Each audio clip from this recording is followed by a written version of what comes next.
വിശുദ്ധ യോഹന്നാൻ 8:12 രക്ഷകനായ യേശുനാഥൻ ഇപ്രകാരം അരുൾ ചെയ്തു, ഞാൻ ലോകത്തിൻ്റെ പ്രകാശമാകുന്നു.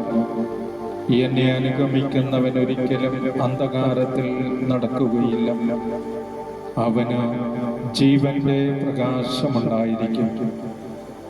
നമ്മെക്കുറിച്ച് കരുതലുള്ള ദൈവത്തിൽ നിന്നും അകന്ന് നമ്മുടെ ഇഷ്ടങ്ങൾക്കും ചിന്തകൾക്കും തീരുമാനങ്ങൾക്കും ഈ ലോകത്തിൽ ഇറങ്ങി നാം ജീവിക്കുമ്പോഴാണ് നമ്മുടെ ജീവിതം അന്ധകാരത്തിൻ്റെതായി മാറുന്നത്.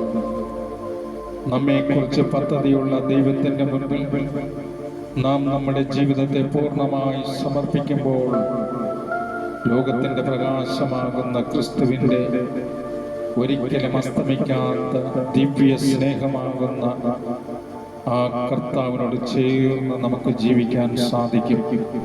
ഏത് പാപിക്കും എപ്പോഴും അരികിൽ ചെന്ന് പാപങ്ങളെ ഏറ്റുപറഞ്ഞ് പ്രാർത്ഥിക്കുവാൻ നല്ലൊരു ദൈവം നമുക്കുണ്ട്.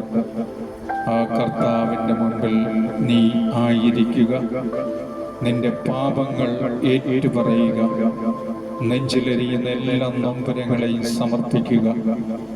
എല്ലാ അന്ധകാരത്തെയും നീക്കം ചെയ്ത് ജീവന്റെ പ്രകാശം തന്ന് നമ്മെ പരിപാലിക്കുന്ന ദൈവമാകുന്ന കർത്താവിൽ ആശ്രയിക്കുക. അപ്പോസ്തല പ്രവർത്തനം 16:31 കർത്താവായ യേശുക്രിസ്തുവിൽ വിശ്വസിക്കുക, നീയും നിന്റെ കുടുംബവും രക്ഷ പ്രാപിക്കും. ഹല്ലേലൂയ.